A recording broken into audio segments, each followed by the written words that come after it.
Acclamons le Seigneur. Alléluia. Vous n'allez pas partir, vous allez rester juste un peu en arrière là. Nous allons passer à la deuxième prédication qui sera... Prière de vous asseoir, excusez-moi.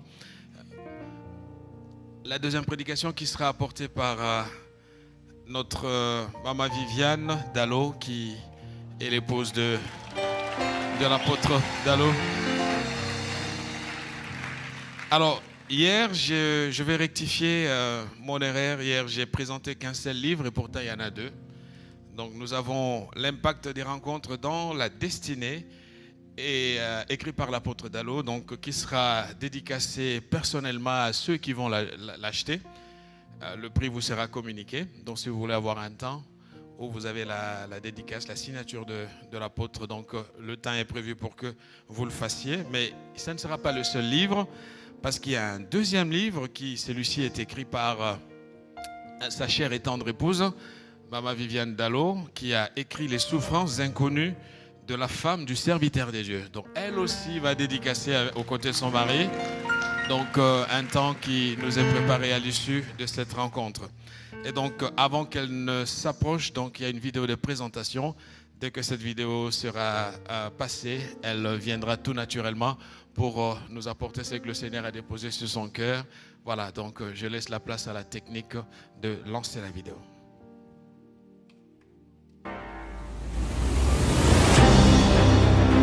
Pasteur Viviane Dallo. Servante de Dieu, écrivaine, conférencière, motivatrice des femmes et entrepreneuse, Pasteur Viviane Dallo est mariée à l'apôtre Roland Dallo, avec qui ils ont fondé un foyer depuis 30 ans. Détentrice d'un bachelor degree en théologie en 2000, obtenue à East Africa School of Theology à Nairobi au Kenya, elle est prédicatrice de la parole de Dieu. Elle s'est forgée au fil des années plusieurs casquettes en dehors d'être une mère attentionnée pour ses filles. Femme entrepreneuse et servante de Dieu, elle a grandi à l'église La Borne, où elle a été à tour de rôle ouvrière au département de la jeunesse, puis ouvrière au département des femmes. Collaboratrice directe de son époux, ils ont implanté les églises Centre Missionnaire Philadelphie, où elle a dirigé le département des femmes pendant 8 ans et demi. Aujourd'hui, Dallo Ministries s'occupe d'enseigner et d'encadrer des serviteurs et servantes de Dieu et de préparer ceux qui sont appelés au ministère. Enseignante de la parole de Dieu, elle est responsable du ministère Jeunes Filles en Action qui s'occupe de l'encadrement des jeunes filles. Après une série d'enseignements sur les souffrances inconnues de la femme du serviteur de Dieu, elle a écrit son premier livre portant le même titre. C'est sur cette lancée qu'elle enchaîne désormais des conférences pour l'édification de plusieurs et particulièrement de la femme. Mesdames et messieurs, veuillez accueillir Pasteur Viviane Dallo.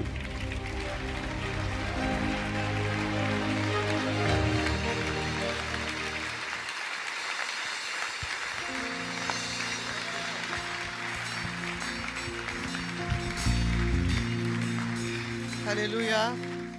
Bonjour à tous. En tout cas, j'aimerais vraiment qu'on reprenne ces chants parce que depuis un certain jour, Dieu est en train de me parler de sa puissance, combien il est puissant. Je sais que Dieu est puissant. J'ai toujours su que Dieu est puissant. Mais ces jours-ci, c'est dans une autre dimension. Et j'aimerais communiquer cela à quelqu'un. J'aimerais qu'au travers de ce chant, que tu réalises la puissance de Dieu. J'aime ce passage de la Bible qui dit « Notre Dieu est grand. L'Éternel est grand. Il est puissant par sa force. Par sa force, il est puissant. C'est sa force qui fait sa puissance. » J'aimerais vraiment que tu sentes ce chant en croyant aux paroles dites dans ces chants. S'il vous plaît. Chante-le. Je ne sais pas par quoi tu passes, mais déclare que Dieu est puissant. Je ne sais pas quelle est la montagne qui est devant toi, mais déclare que Dieu est puissant. Je ne sais pas ce que tu ressens dans ton corps, mais je veux que tu déclares que Dieu est puissant. Tu as un Dieu puissant. Il est puissant et il est puissant par sa force. Jésus, tu es puissant. Amen. Le vainqueur de Adam. Tu déplaces les montagnes. Jésus, tu es puissant. puissant, le vainqueur de l'attente. Tu déplaces les montagnes. Oui, tu es le Dieu tout-puissant. El Shaddai, c'est toi. Jésus, tu Le es Dieu de puissant. l'impossible. Jésus, tu es puissant. Le vainqueur de l'attente. Rien ne peut te résister. Tu déplaces les montagnes. Jésus, tu es puissant. Nous triomphons dans le nom de Jésus. Nous avons la victoire dans le nom de Jésus. Le Christ sur le trône. Le déclarons. Jésus, tu es puissant. Devant la maladie, tu es puissant. Jésus, tu es puissant. Devant l'échec, tu es puissant. Avec toi, je peux encore recommencer. Devant cette douleur, Seigneur, tu es puissant, puissant, au sommet de ta puissance, assis sur ton trône, au-dessus de toute puissance, au-dessus de toute autorité. Oh oui, tu es puissant, tu es puissant. En toi, il n'y a ni changement, ni ombre de variation. Jésus, tu es puissant. Et Jésus, Nous avons la victoire dans le nom de Jésus. Le Christ sur le trône. oh merci. Merci parce que nous avons un Dieu puissant. Merci parce que nous avons un Dieu puissant.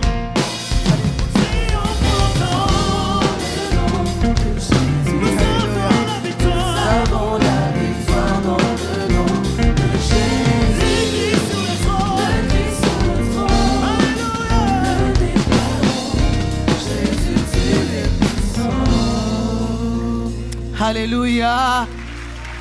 Oui, tu es le Dieu tout-puissant. Tu es El Shaddai. Oui, tu t'es révélé à Abraham en lui disant, je suis le Dieu tout-puissant. Je suis le Dieu tout-puissant, capable de faire ce qui est puissant. Ce qui est puissant, ce qui est difficile, je suis capable de le faire. Le tout-puissant. Le Tout-Puissant, tu as la capacité, tu as cette capacité-là, tu as ce potentiel-là. Le Dieu Tout-Puissant, c'est toi que nous élevons en ce moment, c'est toi que nous glorifions et c'est toi que nous acclamons encore. Merci pour ton amour. Nous pouvons prendre place. Je bénis Dieu pour ce grand jour. Il nous a réveillés. Il nous a accordé le souffle de vie. Le cœur de chacun de nous est encore en train de battre. C'est un grand jour. Nous vivons encore. C'est une grâce. Et non seulement que c'est un grand jour, parce que nous vivons, mais aussi parce qu'il nous donne cette opportunité de pouvoir être là ensemble et de l'entendre nous parler. Je dis merci à ce grand Dieu-là. Je lui dis merci. Et je dis merci aussi à mon cher mari, l'apôtre Roland Dallot. C'est de lui qu'est venue cette vision de Dallot Ministries. En tout cas, je bénis Dieu de l'avoir rencontré un jour. Et je le bénis surtout d'avoir fait de moi son épouse. Je bénis Dieu pour cela. Oui, il y a lieu d'acclamer. Et je voudrais aussi dire merci à Dieu pour tous ces prédicateurs qui sont passés avant moi. J'ai été très édifiée et je le crois de tout mon cœur qu'il y aura un avant et un après dans ma vie, après avoir écouté toutes ces prédications. En tout cas, je ne serai plus jamais la même.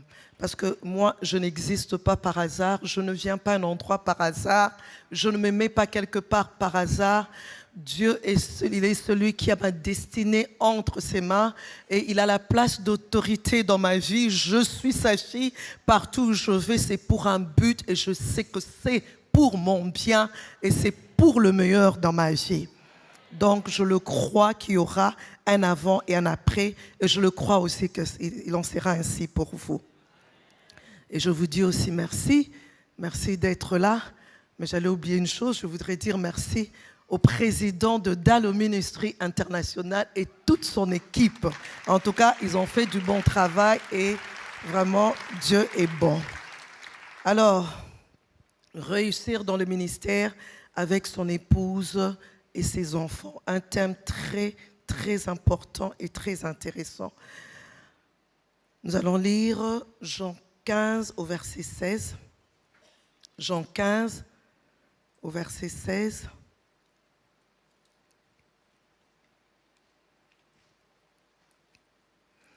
Je lis au nom de Jésus, vous y êtes? Ce n'est pas vous qui m'avez choisi, mais moi je vous ai choisi et je vous ai établi afin que vous alliez et que vous portiez du fruit et que votre fruit demeure, afin que ce que vous demanderez au Père en mon nom, il vous le donne. Le but de mon message, cet après-midi, non, ce matin, le but de mon message, c'est de dire ou de rappeler à une femme mariée à un serviteur de Dieu, parce que je m'adresserai particulièrement aux femmes des serviteurs de Dieu, que la réussite dans le ministère avec son épouse et ses enfants dépend aussi d'elle. C'est vrai que depuis que nous avons commencé, on a parlé aux hommes particulièrement, mais moi, selon que l'Esprit a déposé dans mon cœur, je voudrais m'adresser particulièrement aux femmes, mais en présence des hommes. Que les hommes aussi écoutent.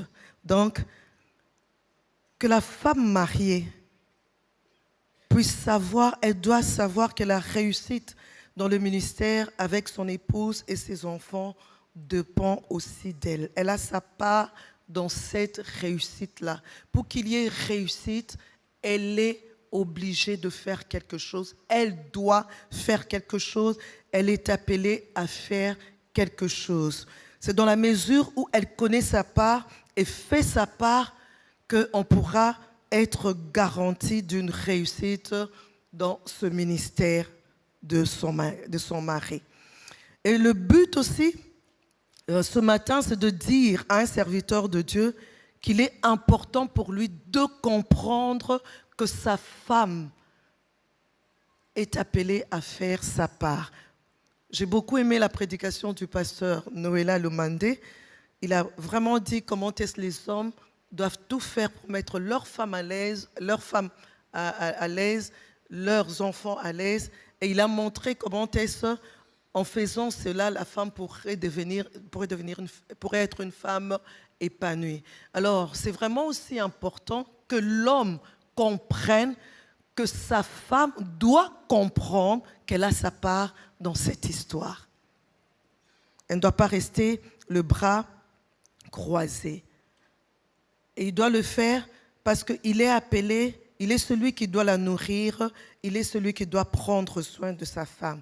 J'aime ce passage de Ephésiens 5, 25 à 28 qui dit « Marie, aimez vos femmes comme Christ a aimé l'Église et s'est livré lui-même pour elle, afin de la sanctifier par la parole, après l'avoir purifiée par le baptême d'eau, afin de faire paraître devant lui cette Église glorieuse, sans tache, ni ride, ni rien de semblable, mais sainte et irrépréhensible. » C'est ainsi, c'est vraiment cette partie vraiment qui m'intéresse, c'est ainsi que les maris doivent aimer leur femme comme leur propre corps. Celui qui aime sa femme s'aime lui-même, car jamais personne n'a haï sa propre chair, mais il la nourrit et en prend soin.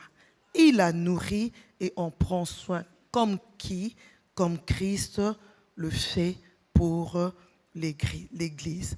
Alors, en instituant le mariage, Dieu a voulu que la femme puisse être une aide pour son mari. le docteur Kateba en a parlé largement. Il a voulu que la femme soit son vis-à-vis. Et le fait d'épouser un serviteur de Dieu ne change rien au but de Dieu. Ne change rien au but de Dieu. Ce n'est pas parce que je suis... J'ai eu 30 ans de mariage, donc ça fait 30 ans que je suis aux côtés du serviteur de Dieu.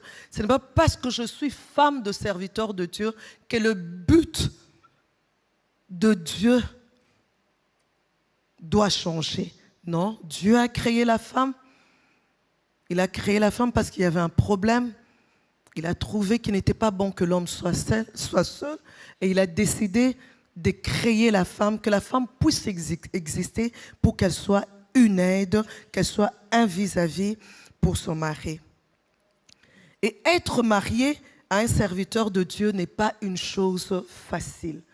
J'ai écrit ce livre, Les souffrances inconnues de la femme de serviteur de Dieu, donc c'est pour dire que j'en connais quelque chose. Je sais ce par quoi on passe, comment ça se passe, combien c'est difficile. Bon, j'ai encore plusieurs années devant moi, j'en connaîtrai encore de souffrances, mais je crois, j'ai compris et je continue de...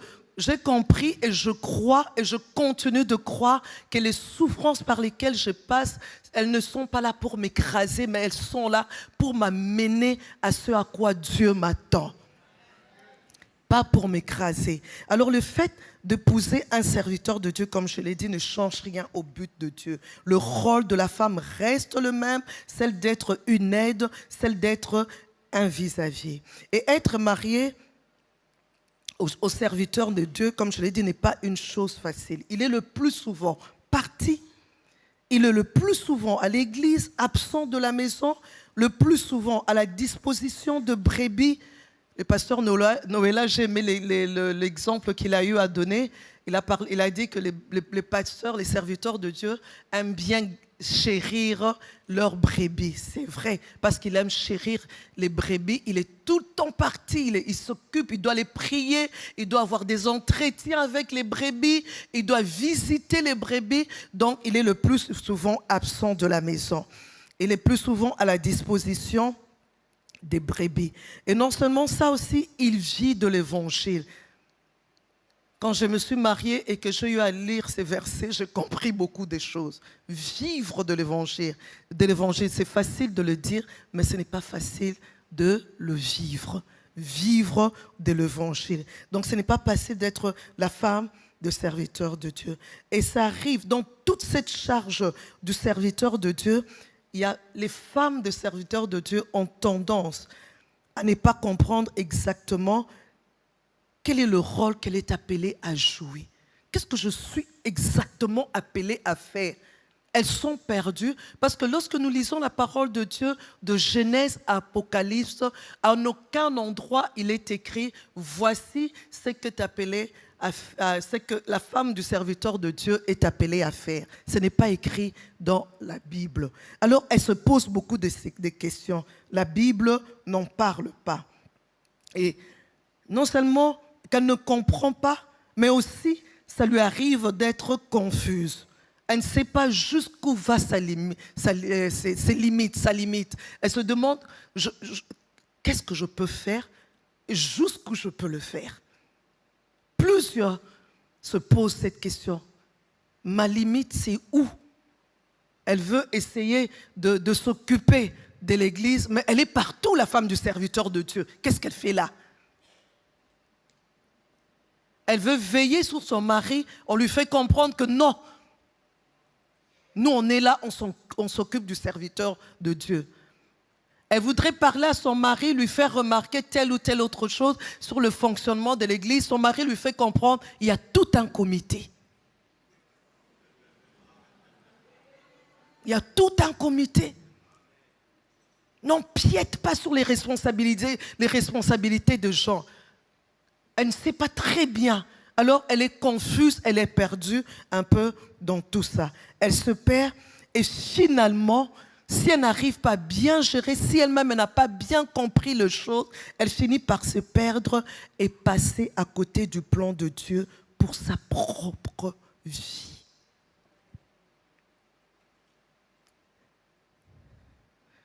Certaines femmes de serviteurs de Dieu vivent dans le mariage comme si le plan merveilleux de Dieu n'était que pour leur mari. Ah, le plan de Dieu, c'est pour lui. C'est lui qui a l'appel, c'est lui qui a l'honneur. Tous les regards sont tournés vers lui. Je me rappelle de la femme de mon pasteur. Elle pleurait 2 fois, elle me disait, mais moi on ne me voit pas, moi on ne me regarde pas. Bon, au début, je la trouvais un peu ridicule. Je me disais, mais pourquoi elle pleure pour ça? Jusqu'à ce que moi aussi, je me suis retrouvée dans cette situation. J'ai commencé à comprendre. C'était tout le temps le pasteur Verneau, le pasteur Verneau, pasteur Verneau par-ci, pasteur Verneau par-là. Mais elle, on la regardait, on faisait à peine cas d'elle. Et ça l'a frustrée. Et elle a pleuré devant moi. Elle m'a dit, on m'oublie.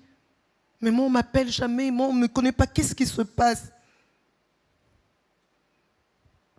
Et certaines femmes de serviteurs de Dieu finissent par se dire, au fait, le plan merveilleux, c'est pour lui. Ce n'est pas pour moi. Elles sont frustrées, découragées de la vie, déformées. Plusieurs femmes de serviteurs de Dieu sont déformées, dénaturées. Ce n'est plus leur personnalité, ce n'est plus elles. Tellement elle a essayé de faire plusieurs pas, elle a essayé d'oser, elle s'est sentie frustrée, elle s'est renfermée, elle s'est fait comment dire ça, une carapace, et elle n'est plus elle ne vit plus, moi je dirais, elle vivote, elle vit à l'ombre de son mari, elle n'existe que par son mari. C'est quand on dit, ah, Viviane Dallo, alors qu'on attend Dallo, ah, tout, c'est comme les chiens, quoi. Les chiens, il a les oreilles comme ça. Dès qu'on dit Dallo, ah, tout le monde regarde. Ah, c'est Viviane Dallo. Mais si on dit seulement Viviane, les oreilles sont toujours là.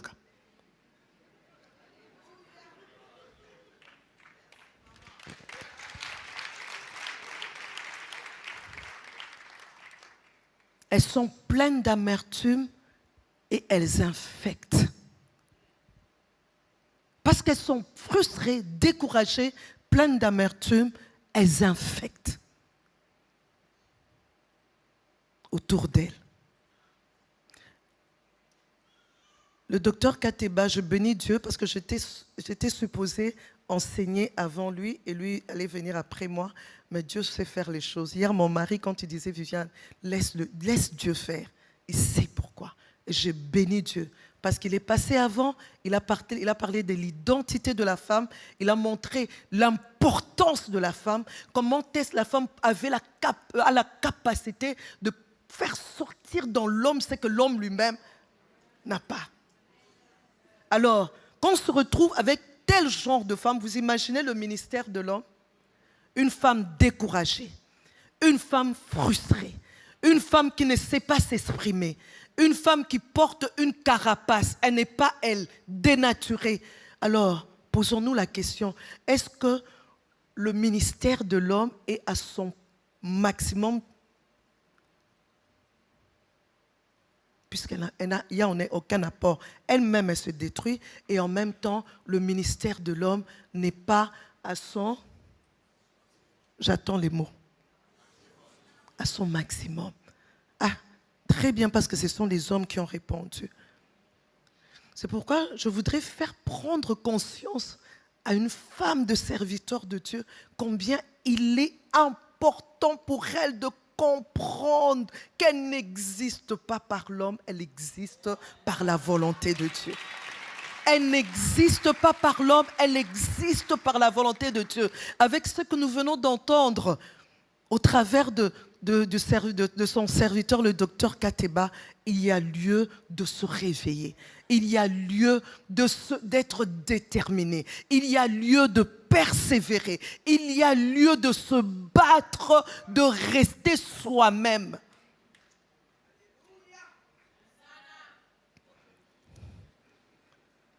Tant soit peu ce matin, selon que le Saint-Esprit m'a inspiré, et selon que Dieu m'a mandaté, une femme doit comprendre ou doit se rappeler que le plan merveilleux de Dieu est aussi pour elle.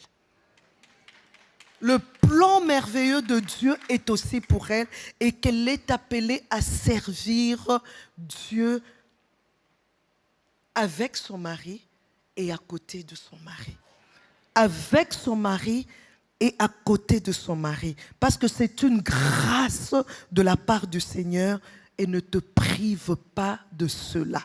Que rien ne puisse te priver de cela. C'est une grâce de la part de Dieu. Je ne prends pas ça comme une fatalité, je ne prends pas ça comme une malédiction d'être femme de serviteur de Dieu. Je bénis Dieu parce que je me suis mariée à l'âge de 23 ans, j'ai eu accepté Jésus-Christ à l'âge de 20 ans et Dieu m'a fait cette grâce de comprendre les choses tôt. Et je voudrais te dire, ce n'est pas non plus tard pour toi. Parce que notre Dieu, il restaure.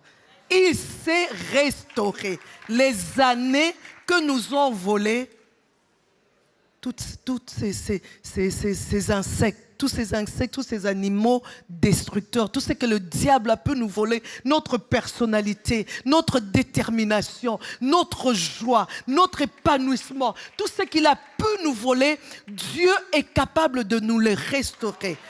J'aime parce que c'est le même Dieu qui a puni et c'est le même Dieu qui dit qu'il est capable de restaurer. Parce que si tu en es arrivé, tu es en arrivé là, ce n'est pas la faute de Dieu. Ça aussi, j'aimerais insister sur ça. Parce que souvent, la tendance, c'est de dire pourquoi Dieu a fait de moi femme de serviteur de Dieu. Pourquoi? Regarde le genre de mari que j'ai épousé. Regarde le genre de serviteur que j'ai épousé. Femme, j'aimerais te dire, le problème n'est pas l'homme. Le problème, c'est toi-même. C'est parce que toi-même, tu ne prends pas conscience de qui tu es. C'est parce que toi-même, tu n'as pas compris les choses dès le départ. C'est pourquoi tu te retrouves dans cette situation. Je refuse dans ma vie de toujours vouloir mettre la faute sur l'homme d'abord. Je commence d'abord par moi. Si je suis dans cette situation, Seigneur, qu'est-ce que je n'ai pas bien fait? Pourquoi en suis-je arrivé là? Qu'est-ce qui s'est passé? Moi d'abord. Parce que je crois que Dieu ne m'a pas envoyé ici sur terre pour passer le temps. Non. Dans son omnipotence, le Dieu tout-puissant, le Dieu grand. J'aime mon mari quand il ne dit pas le tout-puissant, ok jazz, mais le tout-puissant. Celui qui a la capacité de faire ce qui est difficile, ce qui est impossible. Le tout-puissant, ce n'est pas un homme, ce n'est pas un président, ce n'est pas l'homme le plus riche, mais c'est le tout-puissant qui a décidé de mon existence. Alors, moi-même, je dois m'élever. Hébreux 12, 15 nous dit « Veillez à ce que nul ne se prive de la grâce de Dieu. » Ne te prive pas de la grâce de Dieu.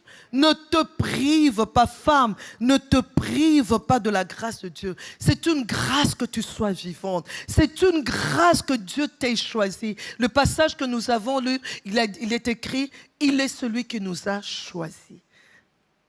Il nous a choisis, au-delà de choisir, il nous a établis. Pas seulement établis, mais c'est qu'il attend de nous que nous puissions porter de fruits et des fruits qui demeurent. Des fruits qui demeurent. Porter de fruits. Tu dois porter de fruits, quel que soit le genre d'homme à qui tu es marié. Quel que soit le genre de serviteur à qui tu es marié. Parce que tu peux changer les choses. Les choses peuvent être changées par toi. Alléluia. Alors, c'est quoi servir Dieu avec son mari? Parce que mon thème, c'est servir Dieu avec son mari et à côté de son mari. Alors, je commencerai par parler de servir Dieu avec son mari. Il y a le verbe servir dedans. Et ici, nous parlons de servir Dieu. Et je voudrais d'abord définir c'est quoi servir Dieu. J'ai prié, j'ai réfléchi, j'ai lu, mais je crois que je vais résumer servir Dieu de cette manière. Servir Dieu veut tout simplement dire faire la volonté de Dieu. Servir Dieu, c'est faire la volonté de Dieu.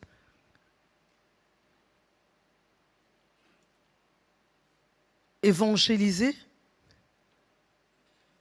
prêcher, lire la Bible, oui, tout ça c'est bien. Mais servir Dieu, ce n'est pas évangéliser quand tout le monde va évangéliser. Évangéliser selon que Dieu veut pour moi. Quand Dieu veut, au moment où il le veut et comme il le veut. Être dépendant du Saint-Esprit. Servir Dieu, c'est être dépendant du Saint-Esprit. Femme, tu comprends maintenant pourquoi j'ai dit dès les débuts que tout dépend de toi.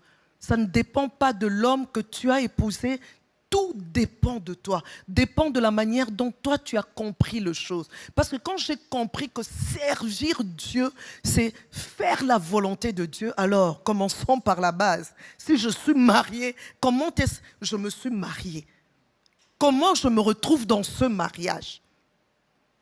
Nous, les femmes de serviteurs de Dieu, nous nous plaignons tellement, mais posons-nous la question. Moi qui suis le choix de Dieu. J'aime cette chanson. Aujourd'hui, Gambela n'est pas venu plutôt. Il ne sera pas là, je ne sais pas, mais j'ai beaucoup. Il a chanté « Je suis le choix de Dieu ».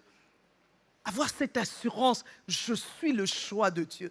Et le fait que je suis le choix de Dieu, en tout cas, je peux changer les choses, je peux bouleverser les choses. Dieu peut agir au travers de moi. Il y a beaucoup de choses peuvent arriver. Dieu peut manifester sa puissance au travers de moi. Et puisque je dis que je suis une servante de Dieu, et puisque je dis que servir Dieu, c'est faire sa volonté, alors je commencerai déjà par la base. Si je suis dans ce mariage, c'est que j'ai écouté Dieu, il m'a dit que c'était sa volonté.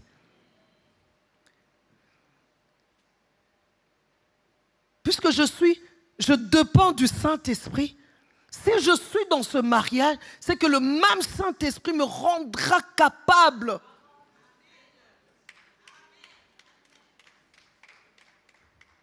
Ah, il n'y a vraiment presque pas d'applaudissements. Ce n'est pas grave. Ce n'est pas le genre de message où les gens applaudissent, mais les gens réfléchissent. Et ça, c'est mon appel.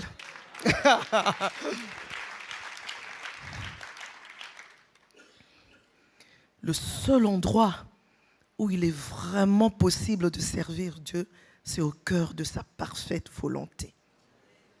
C'est ça, servir Dieu. Être dans la volonté de Dieu, écouter le Saint-Esprit, dépendre de lui. Seigneur, c'est que l'homme à qui je me marie, est-ce que c'est vraiment ta volonté? Je me suis convertie, j'avais l'âge de 20 ans. J'aimerais déjà dire, il me reste peu de minutes, j'aimerais dire là où je m'arrêterai, je m'arrêterai. Parce que ce message est vaste. J'ai eu à l'enseigner en plusieurs séances. Alors, faire un condensé de ce message-là, c'est un peu difficile, mais je fais confiance au Saint-Esprit. Alors, je me suis mariée à l'âge de... J'ai connu le Seigneur à l'âge de 20 ans. Je me suis mariée à l'âge de 23 ans. Mais à l'âge de 20 ans, quand j'ai accepté le Seigneur, j'ai vraiment pris la décision de servir Dieu. J'ai vraiment pris cette décision et j'étais très sérieuse avec moi-même. Très sérieuse avec cette décision prise. Que Dieu m'a fait aussi cette grâce d'avoir sur mon chemin des personnes qui m'ont aidé à bien comprendre les choses.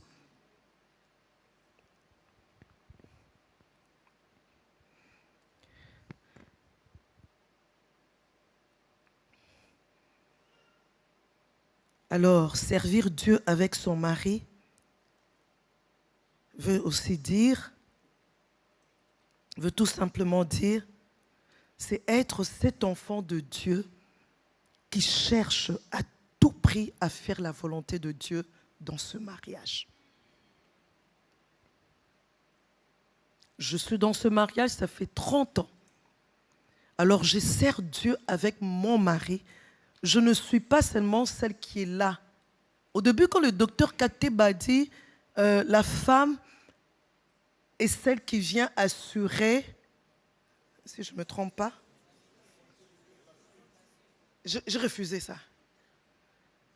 J'aimais quand il a dit la femme est celle qui a la capacité. Parce que je ne suis pas seulement là pour assurer la suite. Non, non, non, non, non, non, non. Je suis là aussi. J'ai en moi la capacité d'assurer la suite. J'ai beaucoup aimé comment il a développé ça. J'ai en moi cette capacité-là. Alors, dans ce mariage, je suis là pour faire la volonté de Dieu. Quand je parle de faire la volonté de Dieu dans ce mariage, je me marie à Roland. D'abord, Roland Dallot vient me demander en mariage. Je prie en tant que chrétienne, en tant qu'enfant de Dieu, puisque je sers Dieu, je cherche sa volonté. Je demande, Seigneur, suis-je dans ta volonté? Est-ce que c'est lui l'homme que tu as appelé pour moi? C'est lui que tu veux pour moi? Dieu me confirme, oui, c'est lui. Il y a des signes, il y a tout ça. Et il vient vers moi, je lui dis oui. Quand j'entre, et pendant qu'on est déjà fiancés, je bénis Dieu pour l'homme que Dieu m'a donné. Non, c'est un coach pour moi. C'est mon héros. Il m'a appris à monter dans une dimension haute spirituellement. Il m'a fait comprendre que je n'existais pas. Non, il m'a aidé à comprendre beaucoup de choses. Ouf, il a été très dur avec moi, mais ça m'a formé. Ça m'a formé. Il me disait chaque fois à mon anniversaire, Viviane, je t'ai rencontré, tu n'avais que 20 ans, 21 ans. 21 ans. Ça faisait 21 ans que tu existais déjà. Il te reste encore combien d'années à vivre? Pourquoi Dieu t'a créé? Pourquoi tu vis? Imaginez-vous un mariage, on est amoureux, on s'aime. Voilà ce que lui il écrit dans la carte. Et ça me faisait réfléchir. Ça me faisait réfléchir. Je dis, mais pourquoi il m'écrit toujours, Seigneur? On dirait que je ne suis pas à la hauteur. C'est quoi le problème? Qu'est-ce qu'il y a? Et ça me faisait réfléchir. Je dis, oui, Viviane, pourquoi tu existes? Pourquoi tu es là? Pourquoi c'est Roland? Et une fois dans le mari, il me parlait de son appel, il me parlait de ce que Dieu voulait de lui. Et je me disais, Viviane, toi c'est quoi? C'est quoi ton appel? Qu'est-ce que Dieu attend de toi? Et je commençais à être déterminée. Je commençais à prendre conscience. Viviane, réfléchis. Viviane, réfléchis. Pourquoi Roland? Je me demandais à Dieu, pourquoi Roland? Oui, nous sommes toutes femmes de serviteurs de Dieu, mais tous les serviteurs de Dieu, nous n'allons pas les mettre dans un même moule. Croire qu'ils ont... Chaque serviteur de Dieu a sa particularité. Donc si moi je suis Viviane Dallot, donc la femme destinée à Roland Dallot, c'est qu'il y a en moi une particularité qui doit servir dans ce mariage-là. Alors je prie, je demande, Seigneur, quelle est ta volonté? Qu'est-ce que je suis appelé à faire? Qu'est-ce que je suis appelé à porter? Comment dois-je voir les choses? Je commençais à regarder autour de moi. C'est comment se comporte le couple de serviteurs de Dieu. Comment les familles de serviteurs de Dieu vivent. Je disais non. Seigneur, je ne crois pas à ce que je vois. Parce que toi, quand tu appelles, toi, quand tu demandes de te servir, Seigneur, ce n'est pas pour mon malheur. Seigneur, c'est pour mon bien. Je refuse d'être ce genre de femmes de serviteurs de Dieu. Frustrées, découragées, pour qui tout est centré seulement autour de l'appel du mari. Je ne suis pas heureuse. Il n'est pas un bon pasteur. Mais toi, qu'est-ce que tu es? Toi, qu'est-ce que tu apportes dans ce mariage? Alors, je sers avec mon mari. Je suis moi-même aussi servante de Dieu. Je suis là pour faire la volonté de Dieu. Alors, ce qui suppose, je dois être une femme plongée dans les Écritures. Je dois être une femme qui craint Dieu. Je dois être une femme qui passe du temps dans la présence de Dieu. Alors, j'apporterai ce qu'il faut. Quand ça ne marchera pas, je ne serai pas là à me retourner tout le temps pour dire c'est à cause de lui. C'est parce que lui n'a pas fait. C'est parce qu'il a mauvais caractère. C'est parce qu'il a... Non, Viviane, comment tu te retrouves épouse de Roland Dallot? Pourquoi tu es épouse de Roland Dallot? Et c'est de cette manière que même en regardant les autres couples de serviteurs de Dieu, les enfants, je disais, mais pourquoi la plupart sont ce qu'ils sont? Je dis, moi, ça n'arrivera pas. Je ne crois pas en ce Dieu-là. Je ne crois pas en ce Dieu-là. Je ne crois pas en ces dieux-là. Et j'ai pris la décision. Mon mari me parlait, Viviane, voilà, Voilà comment nous allons procéder. Je ne sais pas ce que tu en penses. Je veux que pour les premières années, que ce soit nous-mêmes qui impactons nos enfants. Et il avait raison. J'ai mis ma vie professionnelle entre parenthèses. Je veux m'occuper de mes enfants. Les gens me critiquaient, mais t'as étudié, t'es intelligent, mais t'es tout le temps avec tes enfants. Je savais ce que je faisais. Aujourd'hui, quand le monde regarde, quand le monde dit, ah, tes enfants sont bien éduqués, ah ben, tes enfants étudiés, tes enfants se marient facilement. Vous ne savez pas? Ah! Le sacrifice payé, c'est parce que j'ai pris la décision, c'est parce que je suis restée déterminée à être aussi servante à côté de mon mari. Il n'a pas le temps pour les enfants, ben je m'en occupe.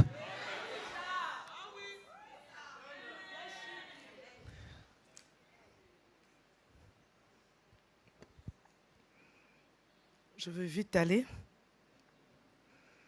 Quelques vérités. Femme, sache que tu es aussi le choix de Dieu. Tu dois avoir cette assurance en toi. Parce que ce n'est pas ton mari qui t'a choisi. Puisque tu as accepté Jésus-Christ comme Seigneur et Sauveur. Lui aussi, il a accepté Jésus-Christ comme Seigneur et Sauveur. Et Dieu décide de vous mettre ensemble. Alors, prends ça comme un honneur. Tiens, c'est moi qu'on a choisi. C'est moi qu'on a choisi pour le grand Roland Dallot. Waouh! Eh bien, je ferai mon travail. Oui, parce qu'à cette époque-là, je ne savais pas qu'il était le grand Roland Dallot. Mais Dieu savait. Alors, quand Dieu te choisit, ne te minimise pas. Malgré ce que tu vois, malgré ce que tu entends, ne te minimise pas. Parce que tu es servante de Dieu. Il t'a choisi. Il t'a choisi. Alors, prends la décision de demeurer et de porter de fruits et de demeurer. Porte de fruits, demeure, reste là, endure. Si tu dois endurer, endure. Mais toi, tu dois porter du fruit. Toi, tu dois porter du fruit. Deuxième vérité, les maris peuvent ne pas reconnaître le don de Dieu en toi. Ça aussi, c'est tout un problème. Maman, viens, quand tu vas prêcher aux femmes, parle aux hommes, parce qu'ils ne nous valorisent pas. Mais non, mais non. J'aime Paul quand il dit, je cours, non pas comme à l'aventure. Je frappe, non pas comme battant l'air. Toi, tu frappes mal. Cherche où toi, tu dois frapper. Cherche où tu dois frapper. Toi, tu veux tout le temps frapper sur le mari. Mais non! Mais non! Ne cherche pas à frapper sur l'homme. Ne cherche pas. Il peut ne pas reconnaître le don de Dieu en toi. Il peut ne pas te valoriser. Le pasteur Noëlla nous l'a dit. Il venait d'une famille où on ne lui a pas appris la tendresse. On n'a pas appris à valoriser la femme. Il n'a pas vu ça. Bon, Dieu te fait la grâce, toi, Mamina, d'épouser Noëlla Lumande. Maintenant, toi, tu entres, tout ce que tu fais, et maintenant, Noëlla ne me valorise pas. Mais non, mais justement, il t'a placé là, il t'a choisi pour que toi, tu fasses de lui cet homme qui finira par comprendre les choses que la famille ne lui a pas données. Il m'a choisi.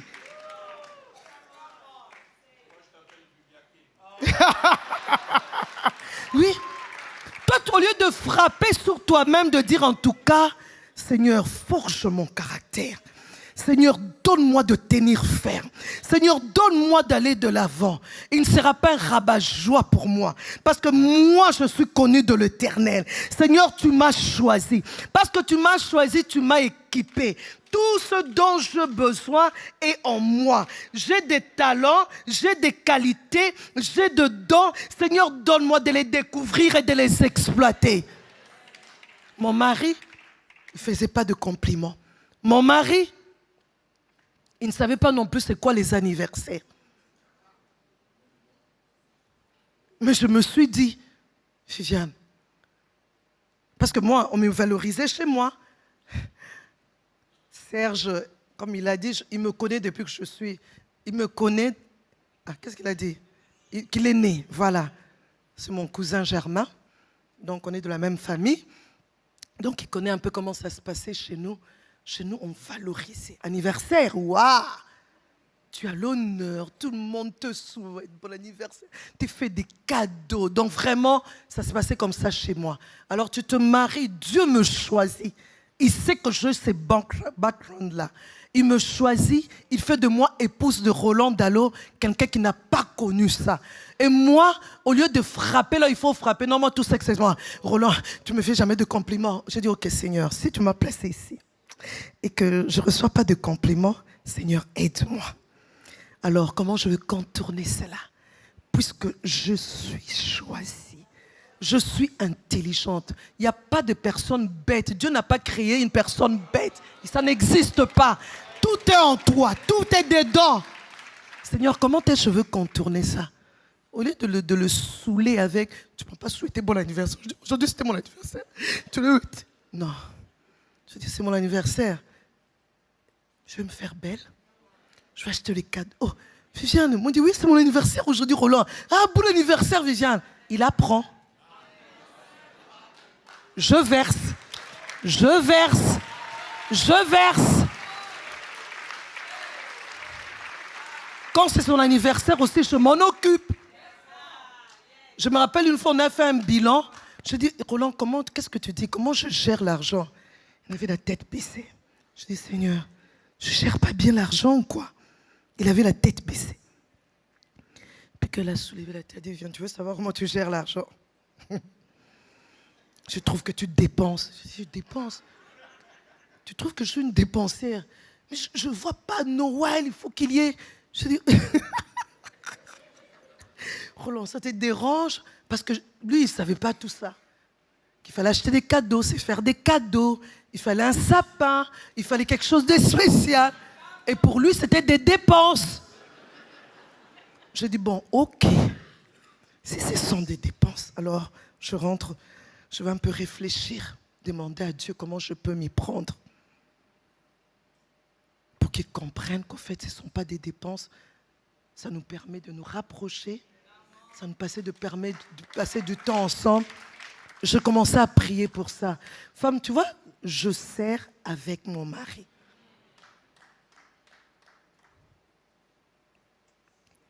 Troisième, j'aimerais quand même revenir et dire,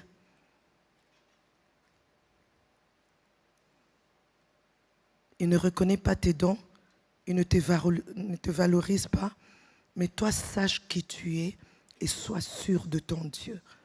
Parce que ce n'est qu'une question de temps. Ton mari n'est pas plus que Dieu. Il finira. Certainement, il finira. Parce que tu sers le Dieu Tout-Puissant. Si toi, tu restes correct, Dieu finira par l'amener à faire ce qu'il est appelé à faire. Ça peut prendre le temps.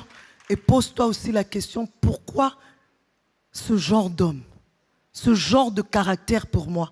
Seigneur, donne-moi d'être patiente. Donne-moi de me laisser faire par toi. Troisième vérité, tu es une épouse de ce serviteur de Dieu par rapport à la particularité de son ministère. Donc en toi, j'en ai déjà parlé, il y a cette particularité-là. Alors je vais terminer en disant, servir Dieu aux côtés de son mari, c'est accompagner son mari dans son appel. Il y a une nuance. Est-ce qu'on comprend? On voit ça, la nuance? Servir Dieu aux côtés de son mari, c'est maintenant l'accompagner dans son appel. Moi-même, je suis servante de Dieu, je sers Dieu parce que j'ai accepté Jésus-Christ comme Seigneur et Sauveur. Je m'applique à lire les Écritures, je m'applique à mettre les Écritures en pratique, je m'applique à dépendre du Saint-Esprit, à écouter le Saint-Esprit sur la volonté de Dieu pour moi, parce que j'aime beaucoup Paul. Paul, il voulait aller en Asie, Dieu lui en a empêché. C'est en Asie, non? Il voulait aller à Béthanie, Dieu lui en a empêché. Mais c'était l'évangélisation. L'évangélisation, c'est dans la volonté de Dieu, mais ce n'était pas la volonté de Dieu pour lui d'aller à ces endroits-là. Alors, je suis aux côtés de mon mari. Je joue mon rôle principal avec mes qualités, avec mon don, avec mon comportement, je contribue à améliorer, à donner de la valeur. Parce que le comportement, s'il n'est pas travaillé, si toi-même tu ne sers pas Dieu avec ton mari, le Saint-Esprit ne travaille pas ton caractère, le Saint-Esprit ne travaille pas, ne te donne pas de l'intelligence, alors vraiment, tu es celle qui dérange l'homme. Tu es celle qui dérange l'homme dans son ministère. C'est pourquoi il ne te choisit jamais. C'est pourquoi il ne te valorise pas. Il a toujours tendance à regarder ailleurs. Oh, sœur telle. Ouh, j'aime la manière dont quand vous avez eu à prier. Avant, je me disais, Roland, pourquoi c'est... Quand c'est sur l'abri, Roland est très content. C'est quoi le problème? Toi, au lieu de te poser... Oui, il faut se poser la bonne question. C'est quoi le problème? C'est moi qui ne fais pas ce qu'il faut faire? Seigneur, aide-moi. Alors je rentre, je prends le temps de prière. Seigneur, amène-moi là où toi tu me veux. Seigneur, au lieu de te focaliser, pourquoi il choisit seulement la sœur là? Pourquoi c'est la sœur là qui doit faire la prière? Non, toi commence à dire Seigneur. Parce que Dieu, quand il veut imposer une personne, personne ne peut arrêter ça.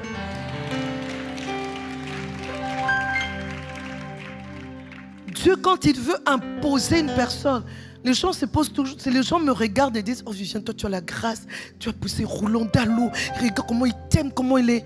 Mais moi j'ai fait 8 ans et demi au centre missionnaire Philadelphie. Je n'ai jamais prêché un dimanche. Je n'ai jamais prêché un mercredi. Je n'ai jamais prêché un jeudi et Toko. Je regardais deux fois, je disais, en tout cas, il y a des gens qui prêchent. En tout cas, Seigneur, excuse-moi, mais je prêche mieux qu'eux. Je prêche mieux que lui. Mais je disais, Seigneur, tu as décidé que ça ne sera pas moi. Mais ce n'est pas pour autant que je veux me laisser écraser par cela. Parce que je sais qui je suis. Je continue à travailler. Et la notoriété que j'ai aujourd'hui, ce n'est pas Philadelphie qui me l'a donné. Ce n'est pas le fait que j'ai prêché un dimanche à Philadelphie, que j'ai prêché un mercredi ou que j'ai prêché un jeudi. J'en souffrais certes, mais cette souffrance ne m'a pas dévié de la volonté de Dieu pour moi. Je suis resté là. Je dis ok Viviane, parce que si Dieu veut, tu prêcheras. Si tu ne prêches pas, c'est que Dieu ne veut pas. Je veux accompagner Roland dans son appel.